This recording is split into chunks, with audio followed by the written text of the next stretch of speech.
Hello, everyone. It's Donovan Bridgeforth with TXAN 24 News. We're here with the Chief of Police of Tyler. If you want to introduce yourself to the people, I know they already may know who you are, but some may not. All right, my name is Jimmy Toler. I am the chief here, and I've been the chief here for almost 9 years. Okay, thank you, Chief, for taking time to speak with us today. Absolutely. First off, how long have you been in law enforcement, and what brought you to become a chief? You know, I started my career back in 1993 when I went to work here at the police department. Wow. I've been here this December will be 32 years. June of next month will be the chief for 9 years. You know, I got involved in law enforcement or thinking about law enforcement in college. I took some classes with Dr. Barbara Hart and some other people that I really enjoyed their classes. They kind of steered me in a direction. Then I finally came to work here and worked my way through the department like everybody else, just promoted through it and then interviewed for this position, and I've been blessed to have the support of the city council since. That's awesome. So, just to kind of talk about some community relations real quick, just to not take too much of your time. Yes, sir. What do you think is the state of community relations between Tyler residents and the city police? You know, we started this process 25 or 30 years ago when we made a commitment to community policing. You know, we have dedicated police officers to be community response officers. They're assigned to each beat, and out of the 8 beats we have, their main focus is to build those relationships with community, to find out what's going on in the community, what can we do better, to build those crime watch meetings, those crime watch parties, national night out, all the other school activities, all the church activities. Our biggest program that we do right now to reach out to the community, we do it every quarter, is church and community. We just had our meeting at North End Church of Christ, and as part of that, we brought everybody in as part of the nonprofits, and it's really designed to start to build that relationship between the nonprofits. So if you got one organization having an event that the other can build off of it or possibly participate in, it starts to build that camaraderie. I can tell you something we've started in the last couple of years. 2 years ago, about 3 years ago, we added our homeless outreach officer to start reaching out to the homeless population. It's been an ongoing problem for a long time. We know that they deal with drugs and mental illness, but to start making that contact on what we can do to get them back to family, to get them into a shelter, to get them into some type of rehab, what resources are available. Last year we added a second one. This year we've added 2 downtown business officers that are going to be focused on this downtown area to start building those relationships to as all the courthouses have been built, all the downtown developments going on, to improve the safety and also the actual community here. And I can tell you the next part of this is probably going to end up being a mental health officer to focus on those 2. We are focused on our community.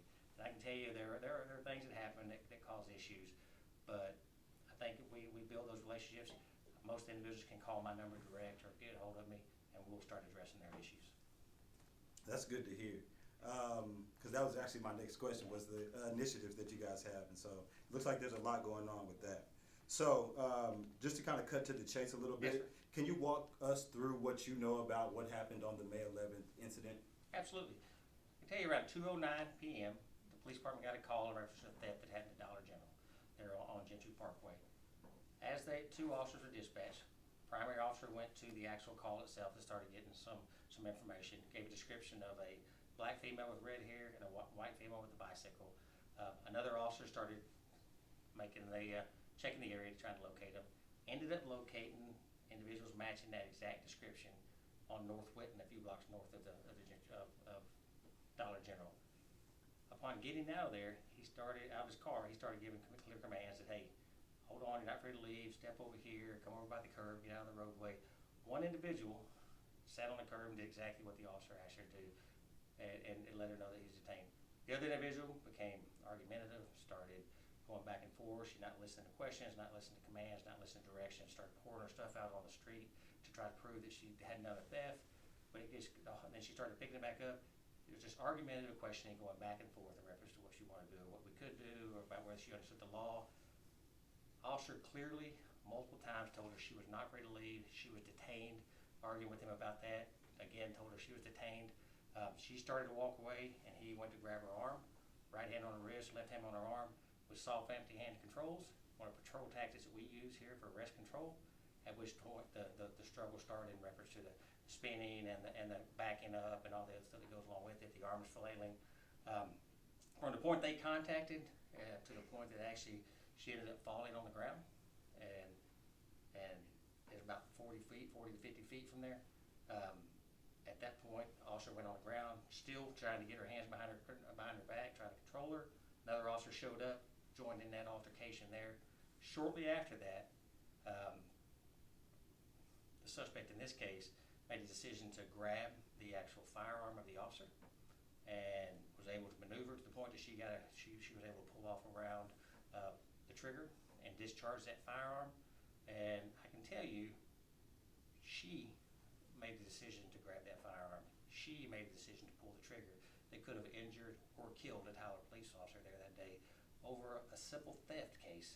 But also finding out later she had no outstanding warrants, that she was at probation violation, and she was going to jail for those also. But she made the decision there that day to discharge that firearm. At which point, if you see on the video, everything stopped for a second. You've seen it. There's multiple videos that are out there. I think some of them are posted on your website. There's like a pause. She is still not in custody. She has just discharged a Toler police officer's firearm. At which point, that scale from softening hand controls escalates upwards. She has escalated all the way to deadly force officers. She made the decision to escalate that all the way up there. The officer, at that point, had to decide, are we going to continue struggling with this lady, or am I going to escalate?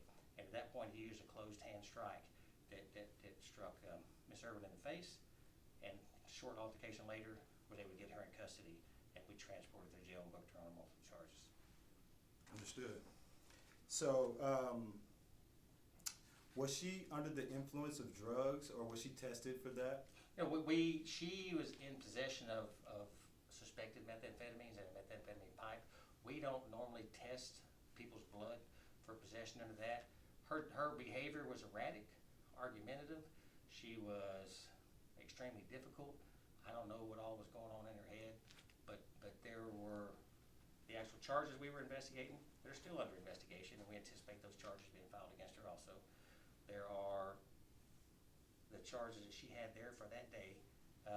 But I think a big part of it is, I don't know why she made the decisions she made, but I think we want to stress she made these decisions that put those officers in that situation. Just to check on the officers, did any of them sustain injuries or any of that nature? Are they okay? You know, I do. I appreciate you asking that question. We've gone through this for several days now, and I think multiple people focused on the bruise to the suspect's eye, and this one, Miss Erwin's eye. And not a lot of people have asked, or anybody's asked about how the officers are doing.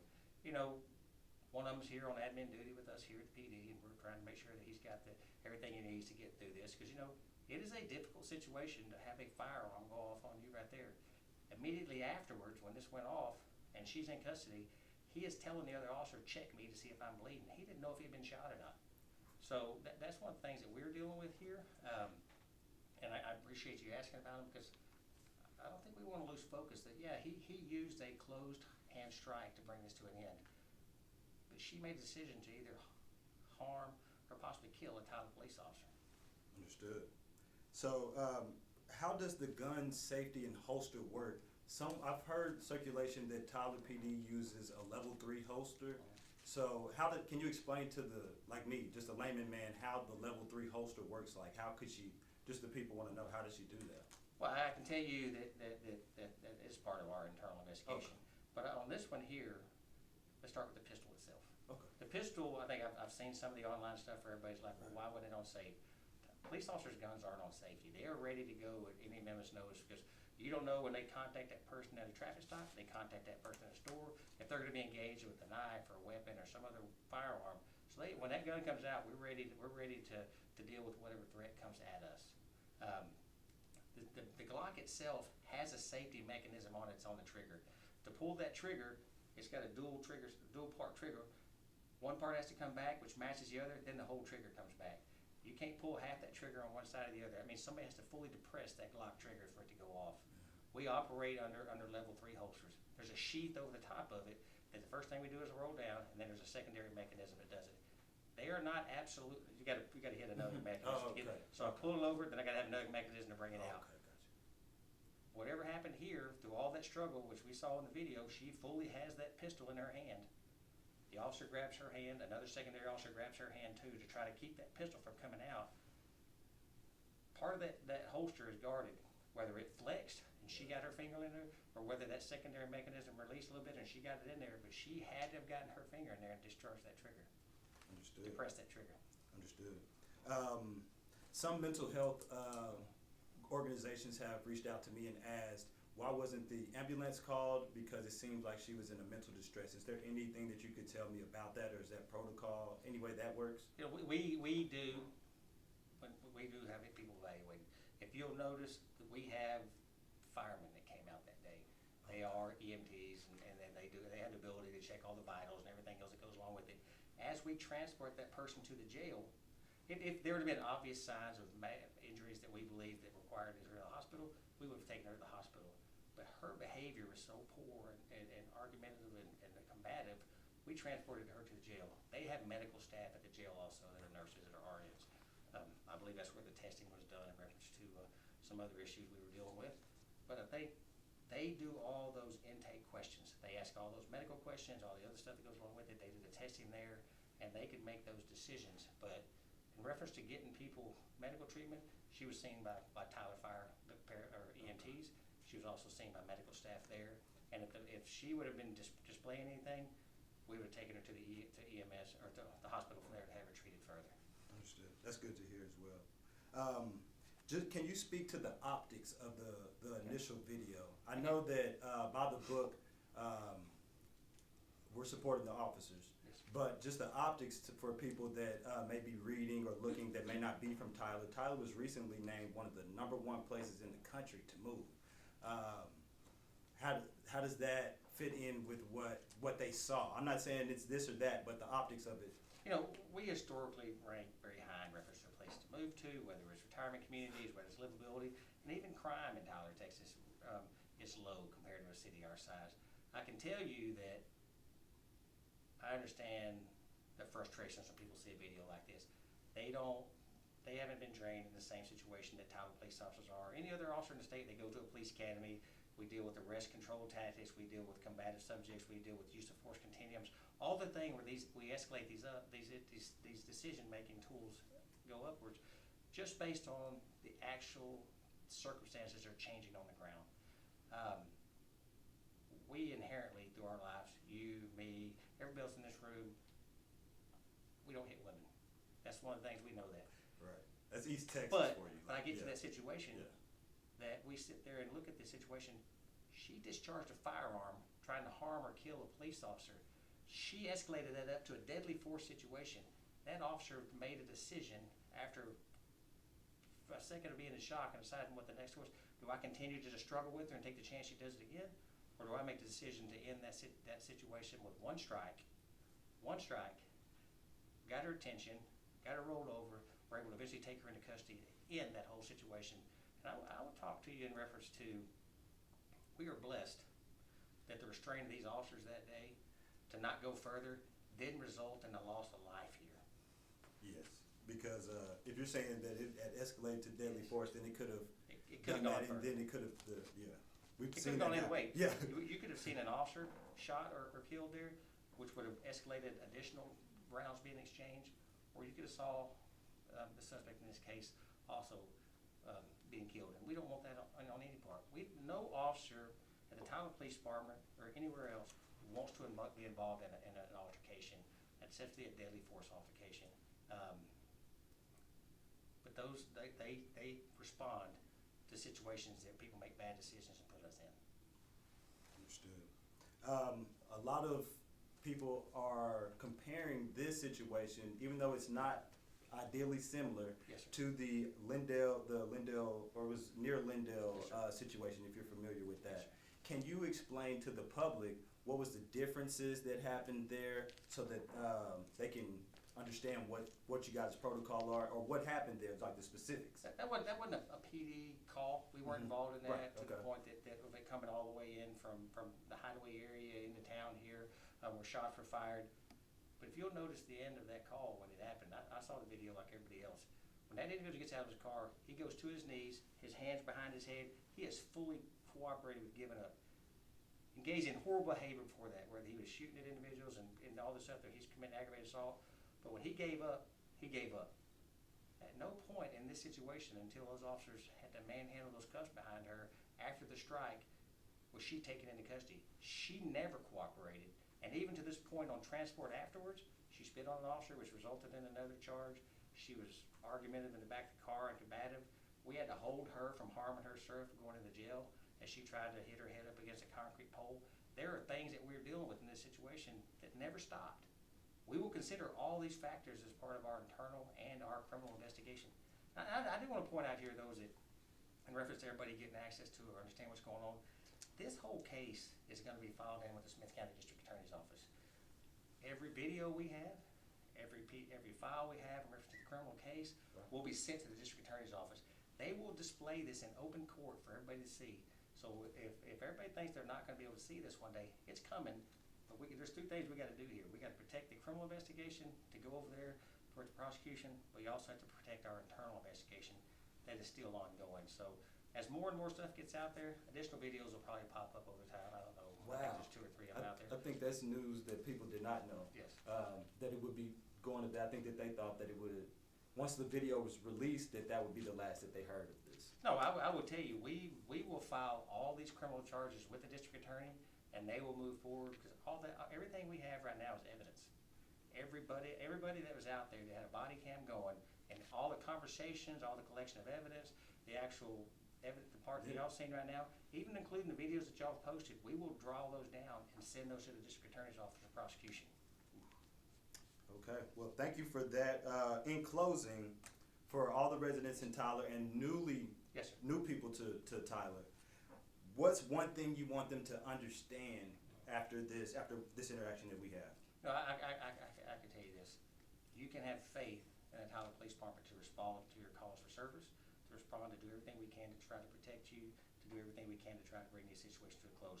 But I want to stress in this situation right here is that people want to talk about negative interactions occasionally with Tyler police officers or negative interactions with law enforcement. Those are largely driven by individual decisions. If you don't want to be contacted by law enforcement, don't make decisions like this where you're using drugs, you commit a theft, you resist, you evade, and you fight with police officers. And you definitely don't want to get to the situation that you try to pull the trigger on a Tyler police officer's gun or anybody else's gun. See, those are individual decisions. That's nothing. Those officers didn't make her make that decision. She made all of her own decisions that day. That's understood. Okay, my final question is, how can the public stay informed or involved in helping improve community safety together? So what can people actually do? After they hear this, they may be like, okay, I want to do something with all this energy. I will tell you, I think the best thing we can do is to be involved. You know, we have for years recruited individuals throughout our community, trying to get them to go to work for us and other law enforcement agencies, to get involved in nonprofits, to get involved in other organizations or boards or commissions that are here. Local government is where people have the greatest impact or influence in their communities, and we need individuals to be involved in those situations. But in stuff like this, if you have a question, reach out to us. We'll answer your questions the best we can. We are here for you. We're here to serve you. We're here to make sure that you're protected and that you get the police services you deserve. But I think the biggest part of this whole thing revolves around that partnership back and forth. You have to trust us. We have to trust you. We have to trust that we're not going to hurt each other, that we're not going to engage in bad decision making. We've got to make decisions that we're not going to victimize our neighbors, our businesses, our friends. Thank you for your time. Absolutely.